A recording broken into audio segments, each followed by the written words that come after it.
मैं नहीं जाऊंगी चंदर अभी। तुम मुझे नहीं जानते। तुम्हारी इतनी ताड़ना और व्यंग सहकर भी तुम्हारे पास रही। अब दुनिया भर की लांछना और व्यंग सहकर तुम्हारे पास रह सकती हूँ। बिनती ने तीखे स्वर में कहा। क्यों? तुम्हारे रहने से क्या होगा? तुम सुधा तो नहीं हो। तुम सुधा नहीं हो सकती। जो सुधा है मेरी जिंदगी में, वह कोई नहीं हो सकता, समझी? और मुझ पर एहसान मत करो। मैं मर जाऊं, मैं पागल हो जाऊं, किसी का साझा। क्यों तुम मुझ पर इतना अधिकार समझने लगी? अपनी सेवा के बल पे? मैं इसकी रत्ती भर परवाह नहीं करता। जाओ यहाँ से। और उसने बिनती को ढकेल दिया। तेल की शीशी उठाकर बाहर फेंक दी। बिनती रोती हुई चली गई। चंदर उठा और कपड़े पहनकर बाहर चल दिया। ये लड़कियां समझती क्या हैं अपने आप को? ये लड़कियां समझती हैं एहसान कर रही हैं मुझ पर। बिनती के जाने की तैयारी हो गई थी और लिया दिया जाने वाला सारा सामान पैक हो रहा था। डॉक्टर साहब भी महीने भर की छुट्टी लेकर साथ जा रहे थे। उसी दिन की घटना के बाद फिर बिनती बिल्कुल चंदर से नहीं बोली। चंदर भी कभी नहीं बोला। ये लोग कार पर जाने वाले थे। सारा सामान पीछे आगे लादा जाने वाला था। डॉक्टर साहब कार लेकर बाजार गए थे। चंदर उनका होल्ड संभाल रहा था। बिनती आई और बोली, मैं आपसे बात कर सकती हूँ? हाँ हाँ।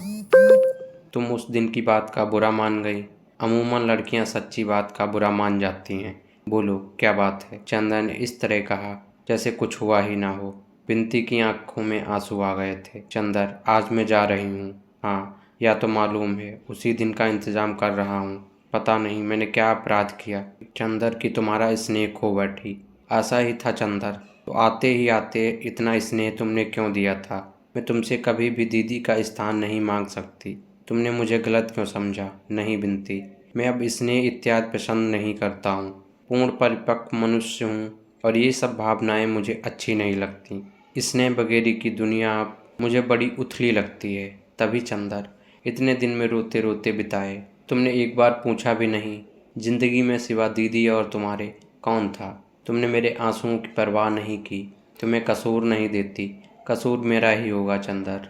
नहीं, कसूर की बात नहीं बिनती। औरतों के रोने की कहाँ तक परवाह की जाए? वे कुत्ते बिल्ली तक के लिए उतने ही दुखी से रोती हैं। खैर चंदर, ईश्वर करे तुम जीवन भर इतने मजबूत रहो। मैंने अगर कभी तुम्हारे लिए कुछ किया हो, वैसे किया भी क्या, लेकिन अगर कुछ भी किया हो तो सिर्फ इसलिए कि मेरे मन की जाने कितनी ममता तुमने जीत ली। या मैं हमेशा इस बात के लिए पागल रहती थी कि तुमने जरा से भी ठेस न पहुँचे। मैं क्या कर डालूं तुम्हारे लिए? तुम्हारे व्यक्तित्व ने मुझे जादू में बांध लिया था। तुम मुझसे कुछ भी करने के लिए कहते, मैं हिचक नहीं सकती थी। लेकिन खैर, तुम्हें मेरी ज़रूरत नहीं थी। तुम पर भार उठती थी मैंने अपने को खींच लिया। अब कभी तुम्हारे जीवन में आने का एहसास नहीं करूँगी।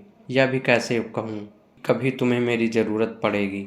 मैं जानती हूँ कि तुम्हारे तूफानी व्यक्तित्व के सामने मैं बहुत तुच्छ हूँ, तिनके से भी तुच्छ। लेकिन आज जा रही हूँ। अब कभी यहाँ आने का साहस ना करूँगी। लेकिन क्या चलते वक्त आशीर्वाद भी न दोगे? कुछ आगे का रास्ता बताओ। बिनती ने झुककर चंदर का पैर पकड़ लिए और सिसक सिसक कर रोने लगी। चंदर ने बिनती को उठाया और पास की कुर्सी पर बैठा दिया और सिर पर हाथ रखकर बोला, आशीर्वाद देवताओं से मांगा जाता है। अब मैं प्रेत हो चुका हूँ बिनती। चंदर अब एकांत चाहता था और वह चंदर को मिल गया था। पूरा घर खाली, एक महाराजिन, माली और नौकर, और सारे घर में सन्नाटा। और उस सन्नाटे का प्रेत चंदर। चंदर चाहे जितना टूट जाए, चंदर चाहे जितना बिखर जाए, लेकिन चंदर हारने वाला नहीं था। वह हार भी जाए लेकिन हार स्वीकार करने वाला नहीं। उसके मन में अब सन्नाटा था। अपने मन की पूजा गृह में स्थापित सुधा की पावन प्रांजल देव मूर्ति को उसने कठोरता से उठाकर बाहर फेंक दिया था। मंदिर की मूर्तिमय पवित्रता बिनती को अपमानित कर दिया था और मंदिर के पूजा उपकरणों को, अपने जीवन के आदर्शों और मानदंडों को उसने चूर चूर कर डाला था। और बुतसिकन विजेता की तरह क्रूर से हंसते हुए मंदिर के भग्नावशेषों पर कदम रखकर चल रहा था। उसका मन टूटा हुआ खंडहर था जिसके उजाड़ बेछत कमरों में चमगादड़ का बसेरा करते थे और जिसके ध्वंसावशेषों पर गिरगिट पहरा देते हैं। काश कि कोई उन खंडहरों की ईंट उलेट कर देखता तो हर पत्थर के नीचे पूजा मंत्र से सकते हुए मिलते। हर धूल की परत में घंटियों की बेहसी बेहोश ध्वनियाँ मिलती, हर कदम पर मुरझाए हुए फूल मिलते और हर शाम सवेरे भग्न देव मूर्ति का करुण रोदन दीवारों पर सिर पटकता हुआ मिलता। लेकिन चंदर ऐसा वैसा दुश्मन नहीं था। उसने मंदिर को चूर चूर कर उस पर अपने गर्व का पहरा लगा दिया था कि कभी भी उस खंडहर पर अवशेष कुरेद कर पुराने विश्वास, पुरानी अनुभूतियाँ, पुरानी पूजाएं फिर से न जाग दें। बुद्ध सिकन तो मंदिर तोड़ने के बाद सारा शहर जला देता है ताकि शहर वाले उस मंदिर को न बना पाएं। ऐसा था चंदर। अपने मन को सुनसान कर लेने के बाद उसने अपनी जिंदगी, अपना रहन सहन, अपना मकान और अपना वातावरण भी सुनसान कर लिया था। अगहन आ गया था, लेकिन उसके चारों ओर जेठ की दोपहरी से भी भयानक सन्नाटा था। बिनती जब गई, उसने कोई खत नहीं भेजा था। सुधा के भी पत्र बंद हो गए थे। पम्मी के 2 खत आए। पम्मी आजकल दिल्ली घूम रही थी, लेकिन चंदर ने पम्मी को कोई जवाब नहीं दिया। अकेला अकेला, बिल्कुल अकेला। सहारा मरुस्थल की नीरस भयावनी शांति। और वह भी जब तक कि कांपता हुआ लाल सूरज बालू के क्षितिज पर अपनी आखिरी सांसें तोड़ रहा हो और बालू के टीलों की अधमरी छायाएं लहरदार बालू पर धीरे धीरे रेंग रही हूँ। बिनती के ब्याह को 15 दिन रह गए थे। सुधा का एक पत्र आया। मेरी देवता, मेरे नयन, मेरे पंथ, मेरे प्रकाश, आज कितने दिनों बाद तुम्हें खत लिखने का मौका मिल रहा है। सोचा था बिनती के ब्याह के महीने भर पहले गांव आ जाऊंगी, एक दिन के लिए तुम्हें आकर देख जाऊंगी, लेकिन इरादे इरादे हैं और जिंदगी जिंदगी। अब सुधा अपने जेठ और सास के लड़के की गुलाम है। ब्याह के दूसरे दिन ही चला जाना होगा। तुम्हें यहाँ बुला लेती, लेकिन यहाँ बंधन और पर्दा तो ससुराल से भी बदतर है। मैंने बिनती से तुम्हारे बारे में बहुत पूछा और कुछ नहीं बताई। पापा से इतना मालूम हुआ कि तुम्हारी तिथि छपने गई है, कॉन्वोकेशन नज़दीक है। तुम्हें याद है वायदा था कि तुम्हारा गाउन पहनकर मैं फ़ोटो खिंचवाऊंगी। वह दिन याद करती हूँ तो जाने कैसा लगता है। एक कॉन्वोकेशन की फ़ोटो खिंचाकर ज़रूर भेजना। क्या तुमने बिनती को कोई दुख दिया था? बिनती हरदम तुम्हारी बात पर आंसू भर लाती है। मैंने तुम्हारे भरोसे बिनती को वहाँ छोड़ा था। मैं उससे दूर, माँ का सुख उसे मिला नहीं, पिता मर गए। क्या तुम उसे इतना प्यार भी नहीं दे सकते? मैंने तुम्हारे बार बार सहेज दिया। मेरी तंदुरुस्ती अब कुछ कुछ ठीक है, लेकिन जाने कैसी कभी कभी सिर में दर्द होने लगता है, जी मिचलाने लगता है। आजकल भाभी बहुत ध्यान रखते हैं, लेकिन वे मुझको समझ नहीं पाए। सारे दुख और आज़ादी के बीच में कितनी असंतुष्ट हूँ, मैं कितनी परेशान हूँ। लगता है हजारों तूफान हमारे नसों में गहराए करते हैं। चंदर, एक बात कहूँ, अगर बुरा न मानो तो। आज शादी के 6 महीने बाद भी मैं यही कहूँगी कि चंदर, तुमने अच्छा नहीं किया। मेरी आत्मा सिर्फ तुम्हारे लिए बनी थी। उसके रेशे में जो तत्व हैं वो तुम्हारी ही पूजा के लिए थे। तुमने मुझे दूर फेंक दिया, लेकिन इस दूरी के अंधेरे में भी जन्म जन्मांतर तक भटकती हुई सिर्फ तुम्हीं को ढूंढूंगी। इतना याद रखना। और इस बार अगर तुम मिल गए तो जिंदगी की कोई ताकत, कोई आदर्श, कोई सिद्धांत, कोई प्रवंचना मुझे तुमसे अलग नहीं कर सकेगी। लेकिन मालूम नहीं पुनर्जन्म सच है या झूठ। अगर झूठ है तो सोचो चंदर कि इस अनादिकाल के प्रवाह में सिर्फ एक बार मैं अपनी आत्मा का सत्य ढूंढ पाया था और अब अनंत काल के लिए उसे खो दिया। अगर पुनर्जन्म नहीं है तो बताओ मेरे देवता, क्या होगा? करुण सृष्टियाँ होंगी, प्रलय होंगे और मैं अतृप्त चिंगारी की तरह असीम आकाश में तड़पती हुई अंधेरे की तरह टकराती रहूंगी, न जाने कब तक के लिए। ज्यों ज्यों दूरी बढ़ती रही है, त्यों त्यों पूजा की प्यास बढ़ती रही है। काश में सितारों के फूल और सूरज की आरती से तुम्हारी पूजा कर पाती।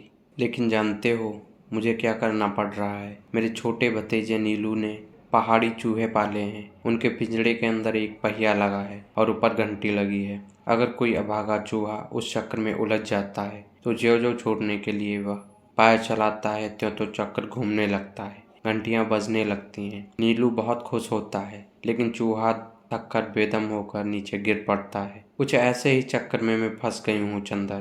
संतोष सिर्फ इतना है कि घंटियां बजती हैं। शायद तुम उन्हें पूजा के मंदिर की घंटियां समझते होगी, लेकिन खैर, सिर्फ इतनी प्रार्थना है चंदर कि अब थक कर जल्द ही गिर जाऊं।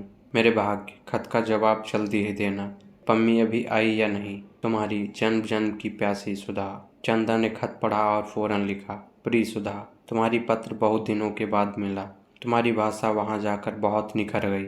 मैं तो समझता हूँ कि अगर खत नहीं छुपा दिया तो लोग इसे किसी रोमांटिक उपन्यास का अंश समझें, क्योंकि उपन्यासों के ही पात्र ऐसे खत लिखते हैं, वास्तविक जीवन के नहीं। खैर, मैं अच्छा हूँ। हर एक आदमी जिंदगी से समझौता कर लेता है, किंतु मैंने जिंदगी से समर्पण कराकर उसके हथियार रख लिए हैं। अब किले के बाहर से आने वाली आवाज़ें अच्छी नहीं लगती, न खतों के पाने की उत्सुकता, न जवाब लिखने का आग्रह।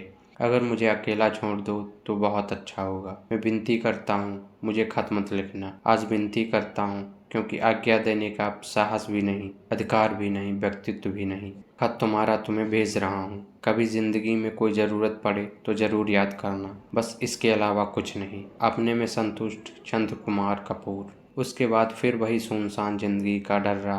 खंडहर के सन्नाटे में भूल कर आई कोई बांसुरी की आवाज़ की तरह सुधा का पत्र। सुधा का ध्यान आया और चला गया। खंडहर का सन्नाटा, सन्नाटे के उल्लू, गिरगिट और पत्थर कांपे और फिर मुस्तैदी से अपनी जगह पर जम गए। और उसके बाद फिर वही उदास सन्नाटा, टूटता हुआ सा अकेलापन और मूर्छित दोपहरी के फूल सा चंदर। नवंबर का एक खुशनुमा बिहान। सोने के कांपते तारे सुबह की ठंडी हवाओं में उलझे हुए थे। आकाश एक छोटे बच्चे की तरह, नीलम नयनों की तरह भोला और स्वच्छ लग रहा था। क्यारियां शरद के फूलों से भर गई थीं और एक नई ताजगी मौसम और मन में पुलक उठी थी। चंदर अपना पुराना कत्थई स्वेटर और पीले रंग के पश्मीने का लंबा कोट पहनकर लैन पर टहल रहा था। छोटे छोटे पिल्ले धूप पर किलोल रहे थे। सहसा एक कार आकर रुकी और पम्मी उसमें से कूद पड़ी और कुंवारी हंडी की तरह दौड़कर चंदर के पास पहुंच गई। हेलो माई बॉय, मैं आ गई।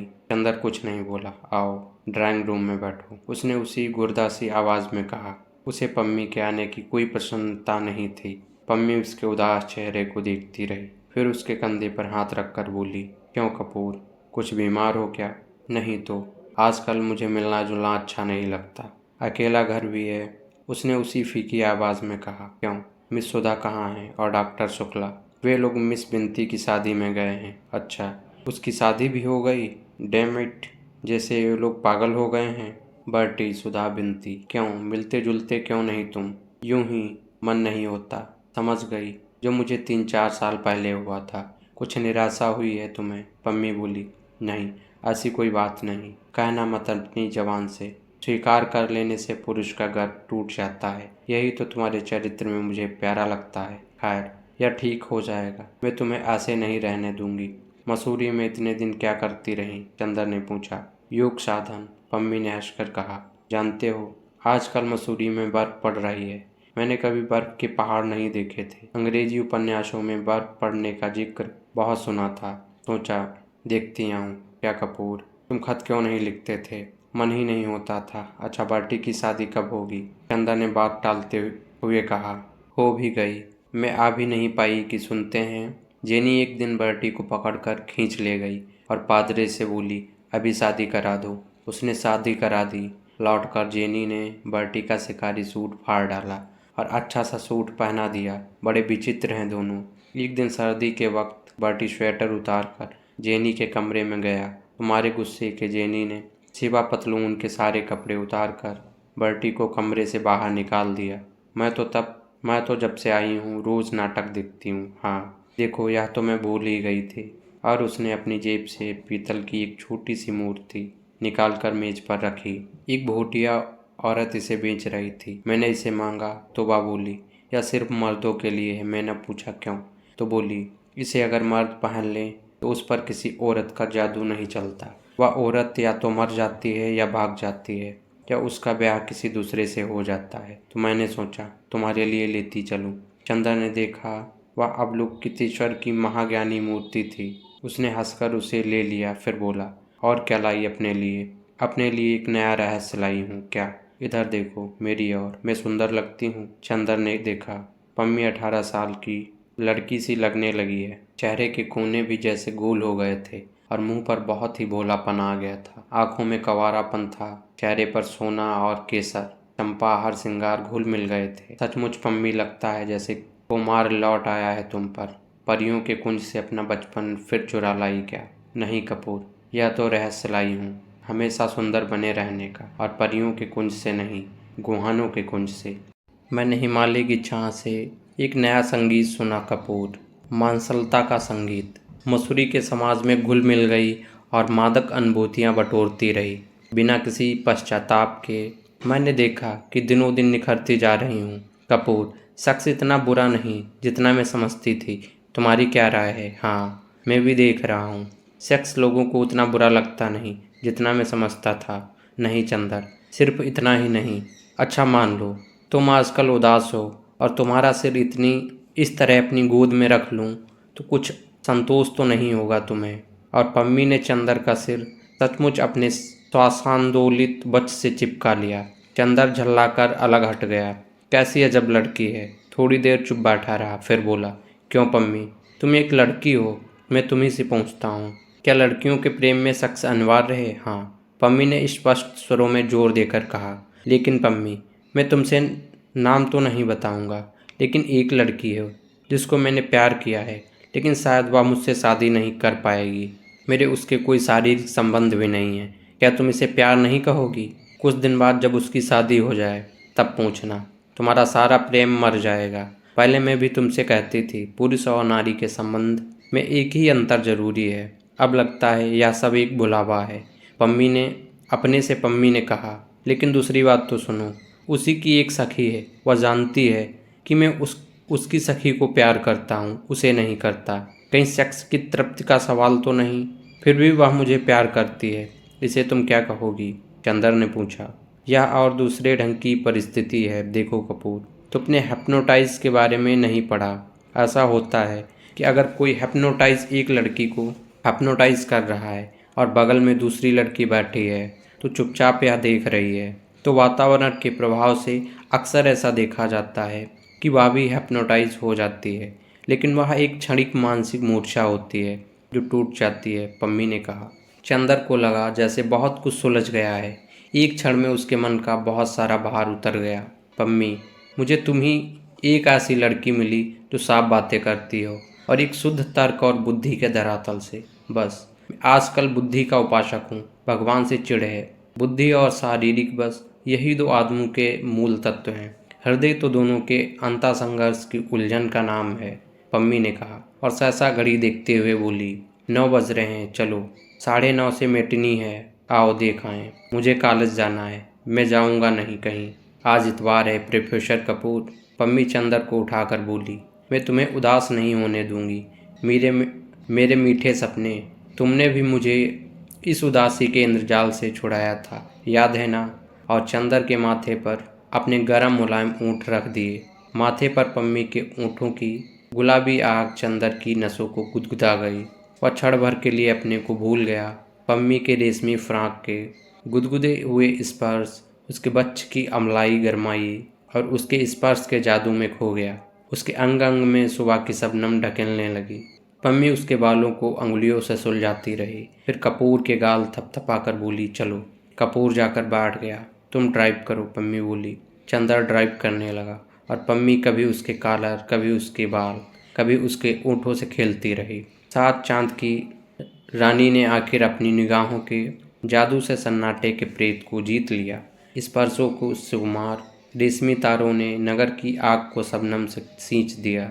ऊबड़ खाबड़ खंडहर को अंगों के गुलाबी पंखुड़ियों ने ढक लिया और पीड़ा के अंधियारे को सांपिया पलकों ने झरने वाली दुधिया चांदनी से धो दिया। एक संगीत की लय थी जिसमें स्वर्गभ्रष्ट देवता खो गया।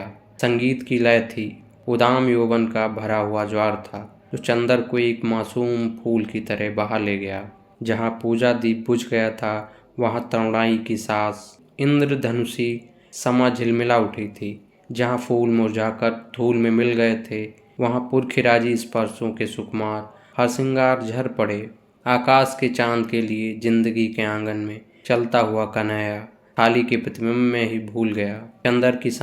चंदर की सामे पम्मी के अदम्य रूप की छाँ में मुस्कुरा उठी। ठीक 4 बजे आती पम्मी, कार पर चंदर को ले जाती और चंदर 8 बजे लौटता। प्यार के बिना कितने महीने कट गए, पम्मी के बिना एक शाम नहीं बीत पाती। लेकिन अब भी चंदर को अपने को इतना दूर रखा था कि कभी पम्मी के ऊँटों के गुलाबों ने चंदर के ऊँटों के मूंगे से बात भी नहीं की थी। एक दिन रात को जब बाल लौटा तो देखा कि अपनी कार आ गई है। उसका मन फूल उठा। जैसे कोई अनाथ भटका हुआ बच्चा अपने संरक्षक की गोद के लिए तड़प उठा है। वैसे ही वह पिछले 1.5 महीने से डॉक्टर साहब के लिए तरस गया था। जहाँ इस वक्त उसके जीवन में एक सिर्फ नशा और नीरसता थी, वहीं हृदय के एक कोने में सिर्फ एक सुकुमार भावना शेष रह गई थी। वह थी डॉक्टर शुक्ला के प्रति। वह भावना कृतज्ञ की भावना नहीं थी। डॉक्टर शुक्ला इतने दूर नहीं थे कि वह उनके प्रति कृतज्ञ हो। इतने बड़े हो जाने पर भी वह जब डॉक्टर साहब को देखता था तो लगता था जैसे कोई नन्हा बच्चा अपने अभिभावक की गोद में आकर निश्चिंत हो जाता है। उसने पास जाकर देखा, डॉक्टर साहब बरामदे में टहल रहे थे। चंदर दौड़कर उनके पांव पर गिर पड़ा। डॉक्टर साहब ने उसे उठाकर गले लगा लिया और बड़े प्यार से उसकी पीठ हाथ फेरते हुए बोले, कॉन्वोकेशन हो गया, डिग्री जीत लाए?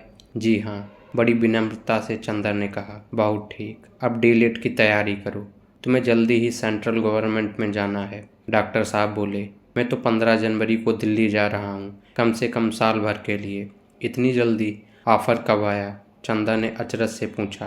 मैं उन दिनों दिल्ली गया था ना, तभी एजुकेशन मिनिस्टर से बात हुई थी। डॉक्टर साहब ने चंदर को देखते हुए कहा, अरे तुम कुछ दुबले हो रहे हो। क्यों, महाराजन ने ठीक से काम नहीं किया? नहीं, चंदर हंसकर बोला, बिनती की शादी ठीक ठाक हो गई। बिनती की शादी? डॉक्टर साहब ने सिर झुकाए हुए टहलते हुए एक बड़ी फीकी हंसी हंसकर कहा, बिनती और तुम्हारी बुआ जी दोनों अंदर हैं। अंदर हैं? चंदर को यह रहस्य समझ में नहीं आता था। इतनी जल्दी बिनती लौट आई? बिनती गई ही कहाँ? डॉक्टर साहब ने बहुत चुपचाप सिर झुकाकर कहा और बहुत करुण उदासी के मुंह पर छा गई। वह बेचैनी से बरामदे में टहलने लगे। चंदर का साहस नहीं हुआ कुछ पूछने का। कुछ अमंगल अवश्य हुआ है। वह अंदर गया। बुआ जी अपनी कोठरी में सामान रख रही थी और बिनती बैठी सिल पर उड़द की भीगी दाल पीस रही थी। बिनती ने चंदर को देखा, दाल में सने हुए हाथ जोड़कर प्रणाम किया, सिर को आंचल से ढककर चुपचाप दाल पीसने लगी। कुछ नहीं बोली। चंदर ने प्रणाम किया और जाकर बुआ के पैर छुए। अरे चंदर, आओ बेटवा, हम तो लुट गए। और बुआ वही देहरी पर सिर थाम कर बैठ गई। क्या हुआ बुआ जी? होता का भैया, जौन बदा रहा है भाग्य में ओहो हवा। और बुआ अपनी धोती में आंसू पोंछ कर बोली, ई हमरी छाती पर मूंग दरे के लिए बदी रही तौन जमी है। भगवान कोनों को ऐसी कलंकनियाँ बिटिया ना दे। 3 भावरी के बाद बारात उठ गई भैया, हमारा तो कुल डूब गया। और बुआ जी ने उच्च स्वर में रुदन शुरू किया। बिनती ने चुपचाप हाथ धोए और उठकर छत पर चली गई। चुप रहो, अब रोए रोए के काहे जीव हलकानत करत हुई। गुणवंती बिटिया बाए, हजरन आए कि बिटिया के लिए घोड़े गिरे हैं, अपना एकांत होए के बैठो। महाराजिन ने पूड़ी उतारते हुए कहा। आखिर बात क्या हुई महाराजिन? चंदर ने पूछा। महाराजिन ने जो बताया उसे पता लगा कि लड़के वाले बहुत ही संक्रीमणना और स्वार्थी थे। पहले मालूम हुआ कि लड़का उन्होंने ग्रेजुएट बताया था, वह इंटर फेल था। फिर दरवाजे पर झगड़ा किया उन्होंने। डॉक्टर साहब बहुत बिगड़ गए। अंत में मड़बे में लोगों ने देखा कि लड़के के बाएं हाथ की अंगुलियां गायब हैं। डॉक्टर साहब इस बात पर बिगड़े और उन्होंने मड़बे से बिनती को उठवा लिया। फिर बहुत लड़ाई हुई, लाठी तक चलने की नौबत आ गई। जैसे तैसे झगड़ा निपटा। 3 भाभरों के बाद ब्याह टूट गया। अब बताओ भैया, सहसा बुआ आंसू पोंछ कर गरज उठी, ही इन्हें का हुई गवा रहा है, इनकी मत मारी गई। गुस्से में आए के बिनती को उठवाए लेन। अब हम इतनी बड़ी बिटिया ले कहाँ जाएं? अब हमारी बिरादरी में कौन पूछे का? इतना पढ़ लिख के इन्हें का सूझा? अरे लड़की वाले हमेशा दब के चले चाहिए। अरे तो क्या बंद कर लेते? अरे तो क्या आंख बंद कर लेते? लंगड़े लूले लड़के से कैसे ब्याह कर देते? बुआ तुम भी गजब करती हो, चंदर बोला। भैया जे के भाग में लंगड़ा लूला बदा हुए ओका वही मिली। लड़कियन को निभा कर ही चाहिए, शकल देखे चाहिए। अभिन ब्याह के बाद कोनो हाथ गोड़ टूट जाए तो औरत अपने आदमी को छोड़ के गली गली हाड़ी चाटे। हम रहे तो बिनती 3 बरस की हुई गई, तब उनकी शकल उजेले में देखा रहा। जैसा भाग में रहा तैसा होत। चंदा ने विचित्र हृदयहीन को तर्क सुना और आश्चर्य से बुआ की ओर देखने लगा। बुआ जी बकती जा रही थी। अब कहते हैं कि बिनती को पढ़ेवे, ब्याह न करवे, रही सही इज्जत भी बेच दे। हमार तो किस्मत फूट गई। और वे फिर रोने लगी। पैदा होते काहे नहीं मर गई, कुलबोरनी कुलच्छनी अभागनी। सहसा बिनती छत से उतरी और आंगन में आकर खड़ी हो गई। उसकी आंखों में आग भरी थी। बस करो माँ जी, वह चीख कर बोली। बहुत सुन लिया मैंने, और अब बर्दाश्त नहीं होता। तुम्हारे कोसने से अब तक नहीं मरी, न मरूंगी। अब मैं सुनूंगी नहीं, मैं साफ कह देती हूँ। तुम्हें मेरी शक्ल अच्छी नहीं लगती तो जाओ तीर्थ यात्रा में अपना परलोक सुधारो, भगवान का भजन करो, समझी कि नहीं? चंदा ने ताज्जुब से बिनती की ओर देखा। वह वही बिनती है जो माँ जी की जरा जरा सी बात से लिपट कर रोया करती थी। बिनती का चेहरा तमतमाया हुआ था और गुस्से से बदन कांप रहा था। बुआ झल्लाकर खड़ी हो गई और दुगनी चीख कर बोली, अब बहुत जवान चले लगी है। कौन है तोरो जे के बल पर ई चमकत दिखावत है। हम काट के धर देवे तो का बताई देत हैं। मुँह झोंसी आसी ना होती तो काहे ई दिन देखने पड़त। उन्हें तो खाई गई, हमू का खाई ले। अपना मुंह पीट कर बुआ बोली, तुम इतनी मीठी नहीं हो माँ जी कि तुम्हें खा लूँ। बिनती ने और तड़प कर जवाब दिया। चंदर स्तब्ध हो गया। यह बिनती पागल हो गई है। अपनी माँ को क्या कह रही है? छी बिनती, पागल हो गई क्या? चलो उधर। चंदर ने डांट कर कहा, चुप रहो चंदर, हम भी आदमी हैं। हमने जितना बर्दाश्त किया है हम ही जानते हैं। हम क्यों बर्दाश्त करें? और तुमसे क्या मतलब? तुम कौन होते हो हमारे बीच में बोलने वाले? क्या है यह सब? तुम लोग पागल हो गए सब क्या? बिनती, यह क्या हो रहा है? सहसा डॉक्टर साहब ने आकर कहा। बिनती दौड़कर डॉक्टर साहब से लिपट गई और रोकर बोली, मामा जी, मुझे दीदी के पास भेज दीजिए, मैं यहाँ नहीं रहूँगी। अच्छा बेटी, अच्छा, जाओ चंदर, डॉक्टर साहब ने कहा। बिनती चली गई तो बुआ जी से बोले, तुम्हारा दिमाग खराब हो गया? उस पर गुस्सा उतारने से क्या फ़ायदा? हमारे सामने ये सब बातें करोगी तो ठीक नहीं होगा। अरे हम काहे बोलब, हम तो मर जाएं तो अच्छा है। बुआ जी पर जैसे देवी माँ आ गई हो। इस तरह से झूम झूम कर रो रही थी। हम तो वृंदावन जाए के डूब मरी। अब हम तुम लोगन की शकल ना देखबे। हम मर जाएं तो चाहे बिनती को पढ़ायो, चाहे नचायो गवायो, हम अपनी आँख से ना देखबे। उस रात को किसी ने खाना नहीं खाया। एक विचित्र सा विश्वास सारे घर पर छाया हुआ था। जाड़े की रात का गहन अंधेरा खामोश छाया हुआ था। मज़े एक अमंगल छाया की तरह कभी कभी बुआ का रुदन अंधेरे को झकझोर जाता था। सभी चुपचाप भूखे सो गए। दूसरे दिन बिनती उठी और महाराजन के आने के पहले ही उसने चूल्हा जलाकर चाय चढ़ा दी। थोड़ी देर में चाय बनाकर और टोस्ट भूनकर वह डॉक्टर साहब के सामने रखाई। डॉक्टर साहब कल की बातों से बहुत ही व्यथित थे। रात को भी उन्होंने खाना नहीं खाया था। इस वक्त भी उन्होंने मना कर दिया। बिनती चंदर के कमरे में गई। चंदर, मामा जी ने कल रात से कुछ नहीं खाया, तुमने भी नहीं खाया, चलो चाय पी लो। चंदर ने भी मना किया तो बिनती बोली, तुम पी लोगे तो मामा जी भी शायद पी लें। चंदर चुपचाप गया। बिनती थोड़ी देर में चाय गई तो देखा दोनों चाय पी रहे हैं। वहाँ आकर मेवा निकालने लगी। चाय पीते पीते डॉक्टर साहब ने कहा, चंदर, या पासबुक लो, 500 रुपये निकाल लो और 2000 का हिसाब अलग करवा दो। अच्छा देखो, मैं तो चला जाऊंगा दिल्ली। बिनती को शाहजहाँपुर भेजना ठीक नहीं है। वहाँ 4 रिश्तेदार हैं, 20 तरह की बातें होंगी। लेकिन मैं चाहता हूँ अब आगे जब तक या चाहें पढ़े, अगर कहो तो यहाँ छोड़ जाऊँ, तुम पढ़ाते रहना। बिनती आ गई और तस्तरी में भुना मेवा रखकर उसमें नमक मिला रही थी। चंदा ने एक स्लाइस उठाई और उस पर नमक लगाते हुए बोला, बस आप यहाँ छोड़ जाएं तो कोई बात नहीं है, लेकिन अकेले घर में अच्छा नहीं लगता। 2-1 रोज की बात दूसरी होती है, एकदम से साल भर के लिए आप समझ लें। हाँ बेटा, कहते तो तुम ठीक हो। अच्छा, कॉलेज के हॉस्टल में अगर रख दिया जाए? डॉक्टर साहब ने पूछा। मैं लड़कियों को हॉस्टल में रखना ठीक नहीं समझता हूँ, चंदर बोला। घर के वातावरण और वहाँ के वातावरण में बहुत अंतर होता है। हाँ, यह भी ठीक है। अच्छा, तो इस साल मैं इसे दिल्ली लिए जा रहा हूँ, अगले साल देखा जाएगा चंदर। इस महीने भर में मेरा सारा विश्वास हिल गया। सुधा का विवाह कितनी अच्छी जगह किया था, मगर सुधा पीली पड़ गई है। कितना दुख हुआ देखकर। और बिनती के साथ यह हुआ। सचमुच यह जाति विवाह सभी परंपराएं बहुत ही बुरी हैं, बुरी तरह सड़ गई हैं। उन्हें तो काट फेंकना चाहिए। मेरा तो वैसे इस अनुभव के बाद सारा आदर्श ही बदल गया। चंदर बहुत ही अचरज से डॉक्टर साहब की ओर देखने लगा। यही जगह थी। इसी तरह बैठकर डॉक्टर साहब ने जाति बिरादरी, विवाह आदि सामाजिक परंपराओं की प्रशंसा की थी। जिंदगी की लहरों ने हर एक को 10 महीने में कहाँ से कहाँ ला पटक दिया। डॉक्टर साहब कहते गए, हम लोग जिंदगी से दूर रहकर सोचते हैं कि हमारी सामाजिक संस्थाएं स्वर्ग हैं, या तो जब उनमें धंसो तब उनकी गंदगी मालूम होती है। चंदर, तुम कोई गैर जात का अच्छा सा लड़का ढूंढो, मैं बिनती की शादी दूसरी बिरादरी में कर दूंगा। बिनती, जो और चाय ला रही थी, फौरन दृढ़ स्वर में बोली, मामा जी, आप जहर दे दीजिए, लेकिन मैं शादी नहीं करूंगी। क्या आपको मेरी दृढ़ता पर विश्वास नहीं?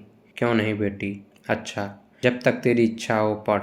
दूसरे दिन डॉक्टर साहब ने बुआ जी को बुलाया और रुपए दे दिए। लो, यह 500 पहले खर्चे के हैं और 2000 में से तुम्हें धीरे धीरे मिलता रहेगा। 2-3 दिन के अंदर बुआ ने जाने की सारी तैयारी कर ली, लेकिन 3 दिन तक बराबर रोती रही। उसके आंसू थमे नहीं।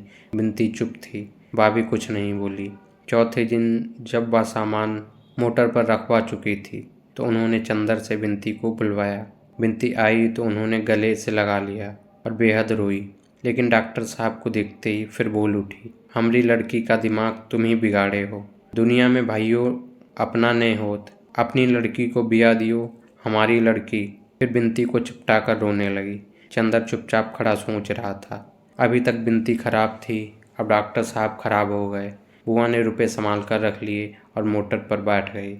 समस्त लांछनों के बावजूद डॉक्टर साहब उन्हें पहुंचाने स्टेशन तक गए। बिनती बहुत ही चुप सी हो गई। वह किसी से कुछ नहीं बोलती और चुपचाप काम करती थी। जब काम से फुर्सत पा लेती तो सुधा के कमरे में जाकर लेट जाती और जाने क्या सोचती थी। चंदर को बड़ा ताज्जुब होता था बिनती को देखकर। जब बिनती खुश थी तो बोलती चालती थी तो चंदर बिनती से चिढ़ गया था, लेकिन बिनती के जीवन का यह नया रूप देखकर पहले सभी बातें भूल गया और उससे फिर बात करने की कोशिश करने लगा। लेकिन बिनती ज़्यादा नहीं बोलती थी। एक दिन दोपहर को चंदर यूनिवर्सिटी से लौटकर आया और उसने रेडियो खोला। बिनती एक तस्तरी में अमरूद काट कर ले आई और रख कर जाने लगी। सुनो बिनती, क्या तुमने मुझे माफ़ नहीं किया? मैं कितना व्यथित हूँ बिनती। अगर तुमको भूल से भी कुछ कह दिया तो तुमको इतना बुरा मान गई कि 2-3 महीने बाद भी नहीं भूली। नहीं, बुरा मानने की क्या बात है चंदर। बिनती एक फीकी हंसी हंसकर बोली, आखिर नारी का भी एक स्वाभिमान है। मुझे माँ बचपन से कुचलती रही, मैंने तुम्हें दीदी से बढ़कर माना, तुम भी ठोकर लगाने से बाज नहीं आए, फिर भी मैं सब सहती गई। उस दिन जब मंडप के नीचे मामा जी ने जबरदस्ती हाथ पकड़कर खड़ा किया तो मुझे उसी क्षण लगा कि मुझ में भी कुछ सत्य है। मैं इसीलिए नहीं बनी हूँ कि दुनिया मुझे कुचलती रहे। अब मैं विरोध करना, विद्रोह करना भी सीख गई हूँ। जिंदगी में स्नेह की जगह है, लेकिन स्वाभिमान भी कोई चीज़ है। और तुम्हें अपनी ज़िंदगी में किसी की ज़रूरत भी तो नहीं है। कहकर बिनती धीरे धीरे चली गई। अपमान से चंदर का चेहरा काला पड़ गया। उसने रेडियो बंद कर दिया और तस्तरी उठाकर नीचे रख दी। बिना कपड़े बदले पम्मी के यहाँ चल दिया। मनुष्य का एक स्वभाव होता है, जब वह दूसरे पर दया करता है तब वह चाहता है कि याचक पूरी तरह विनम्र होकर उसे स्वीकार करे। अगर याचक दान लेने में कहीं भी स्वाभिमान दिखलाता है तो आदमी अपनी दान वृत्ति और दया भाव भूलकर निस्सत्ता से उसके स्वाभिमान को कुचलने में व्यस्त हो जाता है। आज हफ्तों के बाद चंदर के मन में बिनती के लिए कुछ स्नेह, कुछ दया जागी थी। बिनती को उदास मौन देखकर, लेकिन बिनती के इस स्वाभिमान भरे उत्तर ने फिर उसके मन का सोया हुआ सांप जगा दिया। वह इस स्वाभिमान को तोड़कर रहेगा, उसने सोचा। पम्मी के यहाँ पहुंचा तो अभी धूप थी। जेनी कहीं गई थी। बर्टी अपने तोते को कुछ खिला रहा था। कपूर को देखते ही हंसकर बोला अभिवादन और बोला, पम्मी अंदर है। वह सीधा अंदर चला गया। पम्मी अपने शयन कक्ष में बैठी हुई थी। कमरे में लंबी लंबी खिड़कियां थीं, जिनमें लकड़ी के चौखटों में रंग बिरंगे शीशे लगे हुए थे। खिड़कियां बंद थीं और सूरज की किरणें इन शीशों पर पड़ रही थीं। पम्मी पर 7 रंगों की छायाएं खेल रही थीं। वह झुकी हुई सोफे पर अध लेटी कोई किताब पढ़ रही थी। चंदा ने पीछे से जाकर उसकी आंखें बंद कर लीं और बगल में बैठ गया। कपूर अपनी सुकुमार अंगुलियों से चंदर के हाथ को आंखों पर से हटाते हुए पम्मी बोली और पलकों में बेहद नशा भरकर सोनजोई की मुस्कान बिखेर कर चंदर को देखने लगी। चंदर ने देखा, वह ब्राउनिंग की कविता पढ़ रही थी।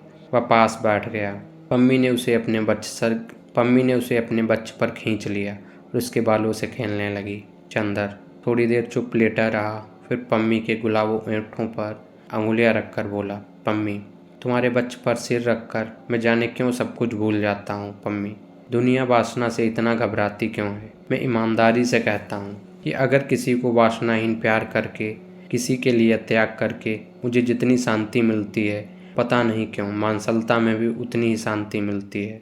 ऐसा लगता है कि शरीर के विकार अगर आध्यात्मिक प्रेम में जाकर शांत हो जाते हैं तो लगता है आध्यात्मिक प्यार में प्यासे रह जाने वाले अभाव फिर किसी मानसल बंधन में रहकर ही आकर बुझ पाते हैं। कितना सुख है तुम्हारी ममता में जी। चंदर के ऊँटों को अपनी अंगुलियों से दबाते हुए पम्मी बोली, चरम शांति के क्षणों को अनुभव किया करो, बोलते क्यों हो। चंदर चुप हो गया, चुपचाप लेटा रहा। पम्मी की केसर श्वासें उसके माथे को रह रहकर चूम रही थीं और चंदर के गालों को पम्मी के बच्च में धड़कता हुआ संगीत गुदगुदा रहा था। चंदर का एक हाथ पम्मी के गले में पड़ी मेडिटेशन हीरे की माला से खेलने लगा। सारस के पंखों से भी ज्यादा मुलायम सुकुमार गर्दन से छूटने पर अंगुलियां लज्जावती लाजवंती की पत्तियों की तरह सपचा जाती थीं। माला खोल ली और उसे उतार कर अपने हाथ में ले लिया। पम्मी ने माला लेने के लिए हाथ बढ़ाया ही था कि गले के बटन टस से टूट गए। बर्फानी चांदनी उफनकर छलक पड़ी। चंदर को लगा उसके गालों के नीचे बिजलियों के फूल सिहर उठे और एक मदमाता नशा टूटते सितारों की तरह उसके शरीर को चीरता हुआ निकल गया। वह कांप उठा, सचमुच कांप उठा। नशे में चूर वह उठकर बैठ गया और उसने पम्मी को अपनी गोद में डाल लिया। पम्मी अनंग के धनुष की प्रचत्या की तरह दोहरी होकर उसकी गोद में पड़ी रही।